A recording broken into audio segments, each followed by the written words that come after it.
یہ میری زندگی کی حقیقی کہانی ہے۔ ہم بابا فرید کے دربار عرس پر گئے تو وہاں مزار پر ایک برقع پوش خوبصورت لڑکی ملی۔ میرا بھائی اور وہ ایک دوسرے کو پسند کرنے لگے۔ واپسی پر لڑکی نے بھائی سے وعدہ لیا کہ وہ اگلے سال بھی لازمی آئے گا۔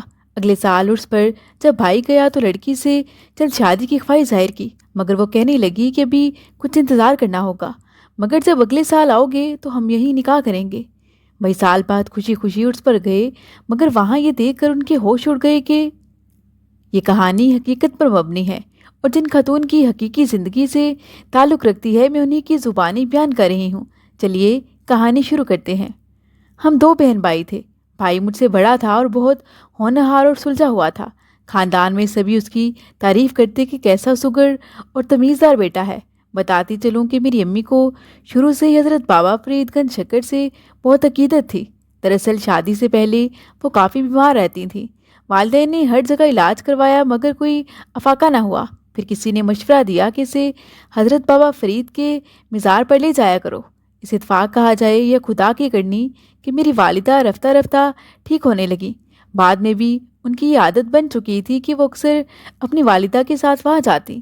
شادی کے بعد بھی ہر سال پاک پتن بابا فرید کے عرس اور میلے میں شرکت کو جاتی، یوں ہمیں بھی ساتھ لے جاتی۔ وہاں ہم کچھ روز قیام بھی کرتے تھے۔ ہر بار جب جاتے تو چند نئے لوگوں سے ملاقات بھی ہوتی کہ جو ہماری طرح ہی وہاں آئے ہوتے تھے۔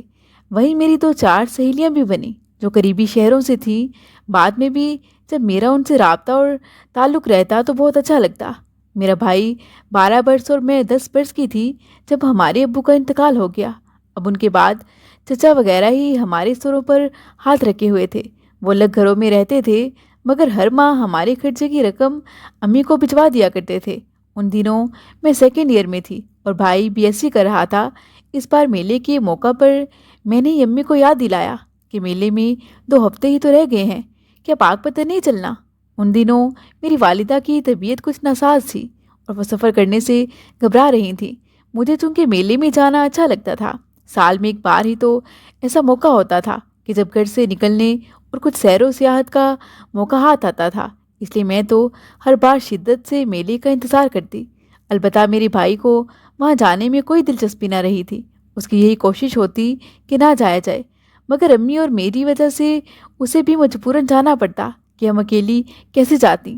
میں نے ہمت دلائی کہ امی آپ انشاءاللہ صحت مند ہو جائیں گی۔ 2 ہفتے بعد امی کا اشارہ ملتے ہی ہم نے اپنا بیگ پیک کر لیا اور مقررہ روز پاک پتن روانہ ہو گئے۔ جب ہم کھانے وال سے پاک پتن پہنچے تو تھکن محسوس ہوئی، بھوک بھی بہت لگ رہی تھی۔ اڈے پر اترتے ہی میں نے بھائی سے کہا کہ بہت بھوک لگ رہی ہے، بھائی کسی اچھے ہوٹل سے کھانا اور ٹھنڈا پانی بھی لا دو، پیاس بھی بڑی لگی ہے۔ بوتل میں پڑا پانی تو ابل رہا ہے۔ اس روز گرمی بھی پہلے سے کچھ زیادہ تھی۔ بھائی ہمیں ایک طرف چھاؤں میں لگی بینچ پر بٹھا کر خود کھانا لینے چلے گئے۔ ایک ہوٹل کو دیکھ کر ٹھہر گئے اور پھر کھانا لانے والے لڑکے سے پوچھا کہ کیا کیا سالن ہے۔ وہ لڑکا کپڑے سے کرسیوں کو جھاڑتا ہوا اونچی آواز میں بتانے لگا کہ بھائی صاحب قیمہ ہے، چنے کی دال ہے، مکس سبزی اور مرغی کا سالن بھی، سب کچھ دستیاب ہے، جو کہیں لا دیتا ہوں۔ آپ کے سامنے میز کرسی پر تشریف لے چلیں۔ بھائی اسے سالن روٹیوں کے بارے بتاتے ہوئے کہنے لگے، نہیں دراصل ہم کرسی میز پر نہیں کھائیں گے، میرے ساتھ موجود خواتین دوسری طرف موجود ہیں۔ انہوں نے ہاتھ کے اشارے سے بتایا کہ لاری اڈی کے پاس بینچ پر جو سواریاں بیٹھی ہیں بس ادھر ہی کھانے کی ٹرے پہنچا دو اور ٹھنڈے پانی کا ایک جگ بھی لا دو۔ لڑکے نے پھرتی سے حکم کی تعمیل کی۔ 2 گلاس اور ٹھنڈے پانی سے بھرا ایک جگ جنید بھائی کے ہاتھوں میں دے کر وہ کھانے کے آرڈر کی تعمیل کرانے چلا گیا۔ بھائی پانی لے کر ہماری جانب آ گیا۔ ہم جلدی جلدی گلاسوں میں پانی ڈیل کر پیاس بجھانے لگے تو والدہ نے حسب معمول ٹوکا کہ گرمی میں شدید پیاس لگی ہو تو اتنا ٹھنڈا پانی گھٹاگھٹ حلق سے نہیں اتارنا چاہیے، انسان بیمار ہو جاتا ہے۔ مجھے یاد ہے کہ زندگی کے ہر قدم پر امی ایسی ہی چھوٹی چھوٹی باتیں ہمیں سمجھاتی تھیں، خاص طور پر سفر کے دوران۔ اس وقت تو ہم ان باتوں کو معمولی ہی سمجھتے تھے، مگر آج سوچتے ہیں کہ وہ کتنی اہم باتیں تھیں۔ تھوڑی دیر بعد ہوٹل والا لڑکا کھانے کی ٹرے لے کر ہماری جانب آ گیا۔ ٹرے اگرچہ پرانی سی تھی، برتن بھی سستے تھے، لیکن ان میں جو سالن اور رائتا وغیرہ پروسا گیا تھا وہ کافی لذیذ اور عمدہ تھا۔ بھوک بھی بہت لگی تھی، لہٰذا کھانے کا مزہ ہی آ گیا۔ کھا پی کر ذرا آسودہ حال ہوئے تو ادھر ادھر کا جائزہ لیا۔ جنید بھائی کہنے لگے، کھانا بہت مزے کا تھا، میں تو شاید کچھ زیادہ ہی کھا گیا ہوں۔ واقعی خالص گندم کی گرما گرم تندوری روٹیاں منہ میں ایسا سواد دے رہی تھیں کہ کھانے والا کھاتا ہی چلا جائے۔ یہاں کے چھوٹے سے ڈھابے کے کھانے میں جو لذت تھی، اس نے تو بڑے ہوٹلوں کی ٹپ ٹاپ کو ماند کر ڈالا تھا۔ ابھی ہم یہ باتیں کر ہی رہے تھے، کسی دوران ایک بس آئی اور اس میں سے تمام مسافر اتر گئے تھے۔ یقیناً وہ سب بھی میلے پر ہی آئے تھے۔ تبھی ایک خاتون، جن کے ساتھ ایک لڑکی اور ایک چھوٹا لڑکا بھی تھا، ادھر ادھر دیکھتے ہوئے وہ لوگ ہمارے قریب آ گئے۔ لڑکی کی عمر کوئی 20-21 برس تھی، خاصی دلکش اور رنگت ایسی اجلی کہ گرمی کے باعث گلابی ہو رہی تھی۔ اس نے سیاہ برقع پہن رکھا تھا مگر نقاب نہیں کیا تھا۔ خاتون نے میری امی سے پوچھا کہ بہن جی، یہاں سے پیر مکی شاہ کا دربار کتنی دور ہے؟ امی نے انہیں زبانی سمجھایا مگر خاتون خاصی کنفیوز لگی، جیسے اسے صحیح سے سمجھ نہ آ رہی ہو۔ اس کی پریشانی کو بھانپتے ہوئے میری امی نے جنید بھائی سے کہا، بیٹا تم خود ان کو پیر مکی شاہ تک چھوڑ آؤ۔ میری والدہ نے اکھلاکن ان سے کھانے کا پوچھا۔ انہوں نے انکار میں جواب دیا، شاید وہ لوگ یہاں پہلی مرتبہ آئے تھے۔ خاتون نے راستے میں میرے بھائی کو بتایا کہ وہ اس جگہ سے انجان ہیں۔ خاتون کے پوچھنے پر بھائی نے بھی بتا دیا کہ وہ لوگ ہر سال یہاں آتے ہیں۔ وہ عورت کہنے لگی، بیٹا تم 5 منٹ کو اگر یہیں رک جاؤ، ہم لوگ تمہارے ساتھ ہی تمہاری والدہ لوگوں کے ساتھ ہو جائیں گے، کیونکہ ہماری تو یہاں کوئی واقفیت نہیں، نہ ہی ہمیں کچھ سمجھ آ رہی ہے کہ کیسے اور کدھر جانا ہے۔ بھائی نے اس بات میں جواب دیا۔ پھر ماں بیٹی نے وضو کر کے وہاں عصر کی نماز ادا کی۔ یوں نماز ادا کرنے کے بعد وہ بھائی کے ساتھ ہی واپس آ گئے۔ مجھے بھی لڑکی کو دیکھ کر خوشی ہوئی کہ اب میری بوریت ختم ہو جائے گی۔ لڑکی بھی خاصی اخلاق والی تھی۔ دونوں خواتین 10 سالہ بچے کے ہمراہ آئی تھیں۔ امی سے خاتون نے صدا کی کہ ہم لوگ آپ کے ساتھ ساتھ رہیں گے کیونکہ اکیلے ہیں۔ خاتون کی بیٹی کا نام اشمل تھا۔ پہلے میرے ساتھ اس کی بات چیت اور پھر دوستی ہوگی۔ اب دن گزرنے کا پتہ ہی نہ چلتا کیونکہ ہم نے یہاں 5 دن رکنا تھا، اس لیے دربار کے پاس سرائے میں ٹھہرنے کا بندوبست بھی ہو گیا تھا۔ رات کو ہم لوگ بیٹھے قوالی سن رہے تھے کہ اشمل کو پیاس لگی۔ اس نے مجھ سے ذکر کیا۔ میں نے بھائی سے کہا کہ ہم نے پانی پینا ہے۔ تبھی امی کہنے لگی، بیٹا یہاں گلاس وغیرہ نہیں ہے، جنید بیٹا جاؤ ان کو سبیل سے پانی پلوا لاؤ۔ یوں بھائی کے ہمراہ ہم دونوں پانی پینے چلے گئے۔ راستے میں نے اس سے پوچھا کہ آپ لوگ کتنے دن یہاں ٹھہریں گے؟ وہ کہنے لگی، جب تک آپ ادھر ہیں، اور ساتھ ہی پھر زیر لب مسکرا دی۔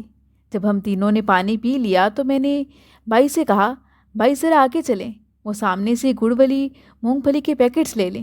اسی روز میں نے محسوس کیا کہ جنید بھائی اور اشمل ایک دوسرے کی جانب بے حد متوجہ ہیں، مگر خاموشی کے پردے میں شاید یہ ان کی محبت کا پہلا دن تھا اور دونوں ایک دوسرے کو زیادہ نظر اٹھا کر بھی نہ دیکھ پا رہے تھے کہ شاید مجھ سے حجاب تھا۔ اب یوں ہوتا کہ روز ہم دربار پر حاضری دیتے اور پھر اپنے سرائے والے کمرے میں آ کر آرام کرتے۔ میری والدہ اور اشمل کی امی عبادت میں مشغول ہو جاتی، جبکہ میں اشمل کے ساتھ باتوں میں مہو ہو جاتی۔ جنید بھائی کبھی باہر چلے جاتے، کبھی آ کر دور پڑی چارپائی پر لیٹ جاتے، کروٹ دوسری جانب کر لیتے، لیکن جیسے ان کو نیند آتی اور وہ ہماری باتیں سنتے رہتے۔ 5ویں روز اب دربار پر حاضری ہو گئی تو صلاح و مشورے سے ہم سبھی اکٹھے چند پیر چلے گئے، وہاں چادر چڑھائی اور پھر دوپہر کو لوٹے۔ امی اور خالہ تھک گئی تھیں، لہٰذا وہ آرام کرنے لگیں۔ کل ہم نے واپس اپنے اپنے شہروں کو لوٹ جانا تھا، لہٰذا ہم دونوں جنید بھائی کے ہمراہ باہر چلی آئیں۔ ہم نے مختلف اسٹال دیکھے، پھر لوگوں کے ہجوم سے دور ایک درخت کے نیچے بیٹھ کر باتیں کرنے لگے۔ جنید بھائی دوسری جانب خاموشی سے بیٹھے تھے، مگر جیسے خیالوں کی دنیا میں گم ہوں۔ میں نے محسوس کیا کہ آج اشمل بھی کچھ بے چین سی دکھائی دیتی تھی۔ آج ہمارا یہاں آخری دن تھا اور کل اپنے اپنے گھر کو روانہ ہو جانا تھا۔ یوں محسوس ہوتا تھا کہ وہ جیسے چاہتی ہو کہ جنید بھائی سے اکیلے میں کچھ بات کرے۔ وہ مجھے کچھ کہہ بھی نہ پا رہی تھی، مگر بےقل سی ہو رہی تھی۔ دوسری طرف شاید میرے بھائی کا بھی ایسا ہی حال تھا۔ ہم ادھر ہی بیٹھے تھے کہ اتنے میں اشمل کا چھوٹا بھائی آ گیا۔ وہ کہنے لگا، باجی آپ کو امی بلا رہی ہیں۔ میں نے دونوں کو موقع دینے کے لیے بھائی سے کہا، بھائی آپ اشمل کو سرائے تک اس کی والدہ کے پاس چھوڑیں۔ اشمل نے اپنے چھوٹے بھائی سے کہا، راجا تم باجی گل کے پاس ہی بیٹھے رہنا جب تک جنید مجھے چھوڑ کر واپس نہ لوٹ آئے، اور سنو کہیں ادھر ادھر مت جانا۔